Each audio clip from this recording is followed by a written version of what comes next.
Wal qismur rabi' ma'un najisun ay mutanajjisun. Bagian air yang keempat dari sudut pembagian yang tidak seperti sebelumnya adalah air yang najis. Air yang najis artinya air yang terkena najis. Karena air hukumnya tidak najis, jadi bila ada istilah air najis, ini dipastikan yang dimaksud adalah air yang terkena najis. Wa huwa qismani. Air yang terkena najis ini ukurannya bisa dua. Jadi ukuran volume air bisa dua. Ahaduhuma qalil. Yang pertama adalah air yang dikategorikan air sedikit. Wa huwa alladzi halat fihi najasatun taghayyara amla. Jadi air yang sedikit ini bila terkena najis maka hukumnya menjadi mutanajis. Baik ada perubahan setelah tercampur najis ataupun tidak. Jadi kalau airnya berjumlah sedikit, maka tidak mempertimbangkan perubahan yang terjadi setelah percampuran najis. Yang penting air itu terkena najis, hukumnya langsung menjadi najis. Wa huwa wal halu annahu ma'un dunal kullatain. Jadi air yang sedikit ini adalah air yang berjumlah kurang dari 2 kullah. Jadi ukuran sedikit adalah patokannya menggunakan kullah. Kullah sendiri ini sebenarnya bukanlah ukuran berat, tetapi kullah ini sebenarnya adalah wadah air atau gentong ya. Gentong. Jadi 2 kullah artinya air yang berukuran 2 gentong. Gentong tentunya gentong tertentu ya. Nanti akan dijelaskan. Wa yustasna min hadzal qismil maitatul lati la dama laha sa'ilun inda qatliha aw syaqi udwin minha kadzubabi ilam tutrafihi wa lam yughayyirhu. Jadi najis yang mencampuri air ini, saya ulangi kembali, najis yang mencampuri air ini walaupun najis itu tidak merubah air, tetapi najis bisa menjadikan hukum air menjadi mutanajis. Namun ada beberapa najis yang dikecualikan. Dalam arti apabila air terkena pengecualian najis ini hukumnya tetap suci. Pengecualian yang pertama adalah bangkai binatang yang tidak memiliki darah. Jadi binatang-binatang kecil seperti lalat, semut dan lain-lain yang tidak memiliki darah yang mengalir, ini bila bangkai itu masuk ke dalam air, maka airnya tidak menjadi najis. Namun ada dua catatan untuk pengecualian yang pertama ini, yaitu catatan yang pertama adalah tidak ada kesengajaan untuk memasukkan bangkai tersebut ke dalam air. Jadi syaratnya harus masuk dengan sendirinya. Kalau ada campur tangan manusia, maka hukum bangkai itu sama dengan yang lain, yaitu menajiskan hukum air. Catatan yang kedua adalah bangkai tersebut tidak merubah sifat dari air.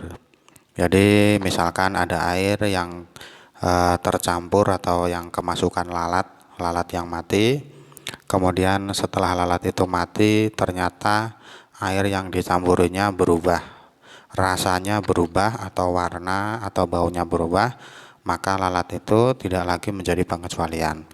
Jadi saya ulangi kembali bahwasanya najis yang dikecualikan yang pertama yaitu bangkai binatang yang tidak memiliki darah saat tubuhnya terpotong atau tubuhnya tersobek. Bangkai ini dikecualikan dari najis yang bisa menjadikan air najis dengan dua catatan. Catatan yang pertama tidak dilemparkan ke dalamnya, dalam arti tidak ada campur tangan manusia. Yang kedua, najis itu tidak merubah air. Wa kadzan najasatul lati la tudriku hat-taraf. Pengecualian yang kedua adalah najis yang tidak terlihat. Najis yang tidak terlihat dikarenakan najis itu sangatlah kecil.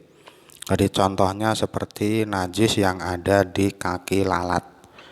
Jadi misalkan saya memiliki air 1 gelas, kemudian ada lalat yang hinggap di kotoran. Ada lalat yang hinggap di kotoran, otomatis kaki lalat itu hukumnya najis.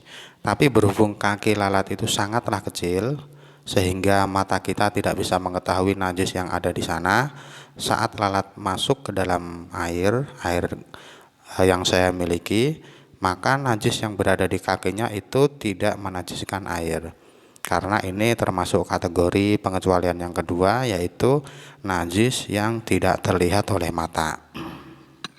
Tentunya ini mata yang dikehendaki adalah mata normal, bukan mata yang sangat tajam, yang penglihatannya melebihi dari yang lain. Itu tidak dianggap ya. Mata yang dianggap adalah mata yang normal. Fakulun minhuma la yunajjisul ma. Maka kedua pengecualian itu tidak bisa menajiskan air. Wa yustasna aidon suwarun madkuratun fil mabsutat. Ada pengecualian-pengecualian lain tetapi tidak dijelaskan di dalam kitab ini. Yang pengecualian itu dijelaskan di dalam kitab-kitab yang pembahasannya lebih panjang. Wa asyara lil qismi tsani minal qismi rabi'i biqaulihi aw kana katsiran kullataini fa aktsara fataghayyara yasiran aw katsiran. Kemudian bagian air yang kedua dari bagian yang keempat ya. Jadi ini seperti bagian yang ketiga, bahwasanya di video sebelumnya bagian air yang ketiga ini dibagi lagi menjadi dua, yaitu air mustakmal dan air yang tercampur benda suci. Bagian keempat ini juga sama, satu bagian, yaitu bagian yang keempat, tetapi dibagi lagi menjadi dua. Bagian yang pertama adalah air yang sedikit. Jadi pembagian dua ini ditinjau dari sisi banyak atau sedikitnya air. Jadi bagian pertama sedikit, otomatis bagian kedua adalah air yang banyak. Air yang banyak adalah ukurannya 2 kulah ya. Jadi kalau air sedikit ukurannya kurang dari 2 kulah, air yang banyak ukurannya 2 kulah atau lebih. Lalu setelah itu air itu tercampur dengan najis.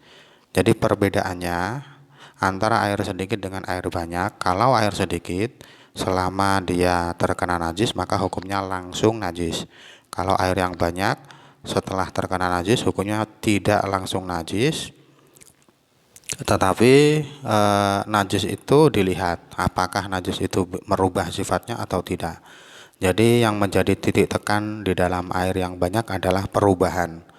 Kalau berubah berarti najis, kalau tidak berubah berarti tidak najis. Kalau air sedikit tidak perlu adanya perubahan, yang penting terkena najis hukumnya langsung najis. Dan perubahan ini tentunya tidak membedakan apakah perubahan yang sedikit ataupun yang banyak. Wal kullatani, dan perubahan ini juga sama seperti pembahasan di air yang tercampur dengan benda suci. Di video sebelumnya ada pembahasan tentang air yang tercampur dengan benda suci yang belum saya terangkan, belum saya terangkan, yaitu mengenai perubahan yang sifatnya takdiri atau perubahan yang tidak nampak. Di video sebelumnya dijelaskan bahwa bila ada air yang tercampur benda suci dan benda suci itu tidak ada perbedaan sifat dengan air. Jadi dicontohkan adalah air yang tercampur dengan air mawar, tetapi air mawar itu baunya sudah hilang. Maka untuk mengetahui apakah air ini berubah atau tidak, maka kita harus mengandaikan. Nah, di air yang najis ini juga sama. Ada air yang tercampur dengan air najis. Air najis yang sifatnya sama persis dengan air. Misalkan ada air kencing tetapi bau, rasa, dan warnanya sama dengan air. Untuk mengetahui apakah ada perubahan atau tidak, kita harus ada pengandaian. Dan pengandaian yang dilakukan antara bagian yang ketiga yaitu air suci dan bagian yang keempat yaitu air najis ini berbeda. Caranya sama tetapi yang digunakan berbeda. Kalau air suci tercampur dengan benda suci, maka 3 hal yang digunakan untuk pengandaian, yaitu yang pertama adalah delima, air delima, yang kedua perasan anggur, yang ketiga getah pohon luban ya, getah pohon luban. Jadi ini pastinya tidak ada di Indonesia ya, getah pohon luban.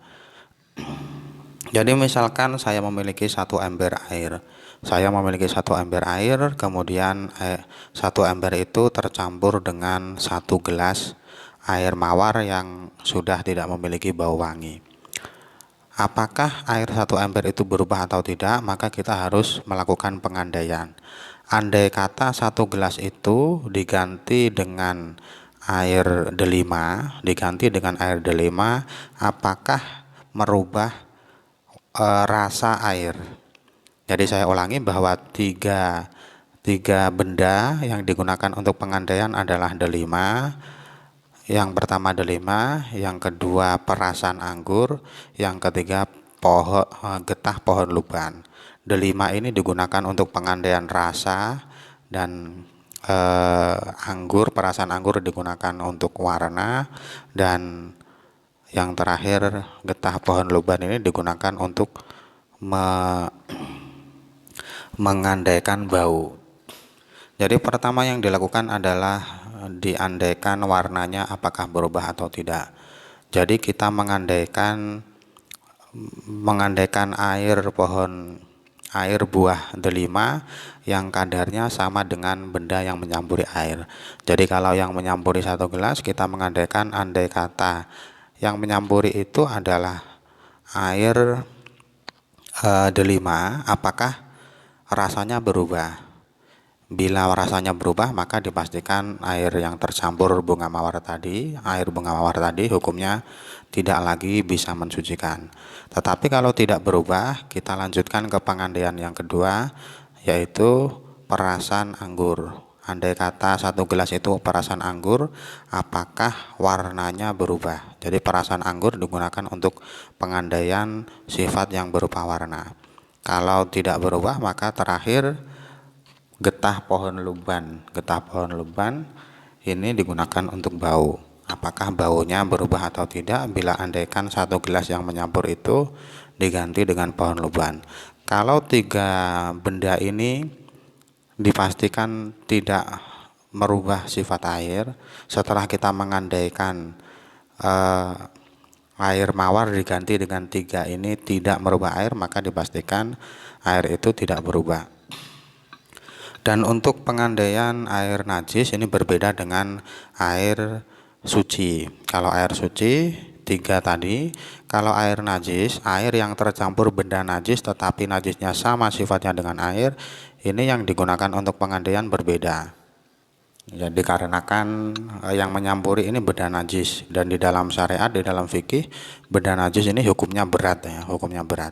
Maka untuk mengandaikan kita juga harus mencari sesuatu yang berat,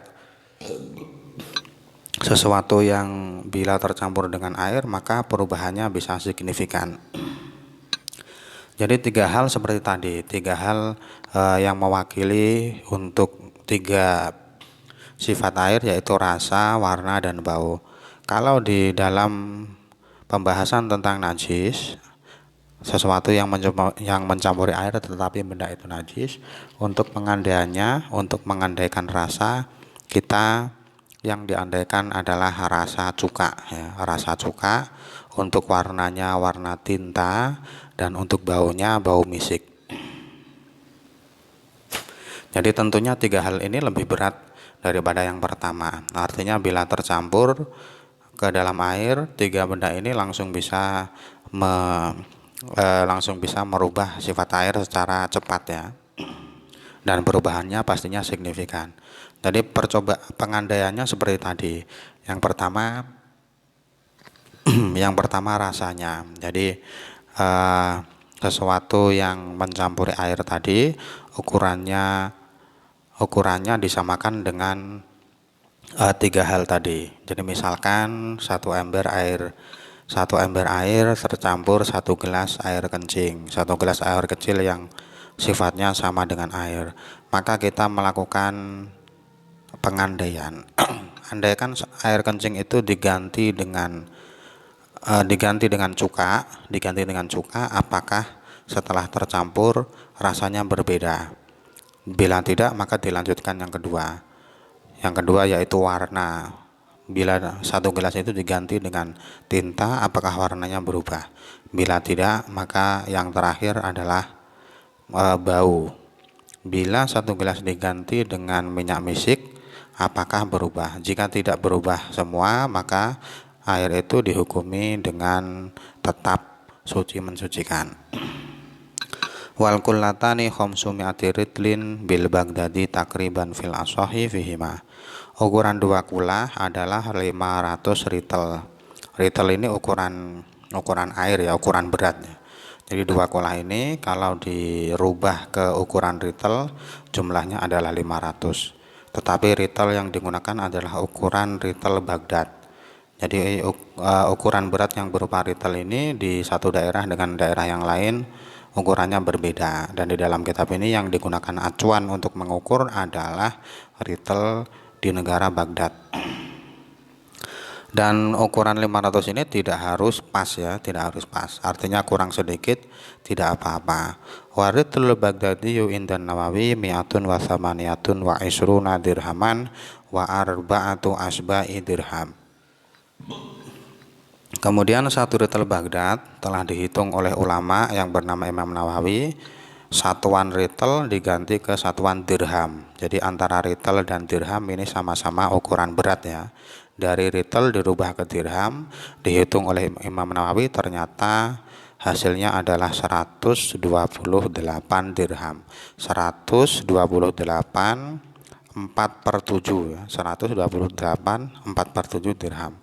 Wa tarokal musannifu kisman khamisan wa ma'ul mutahhirul haramu kal wudu'i bima'in maksubin aw musabbalin lil surbi.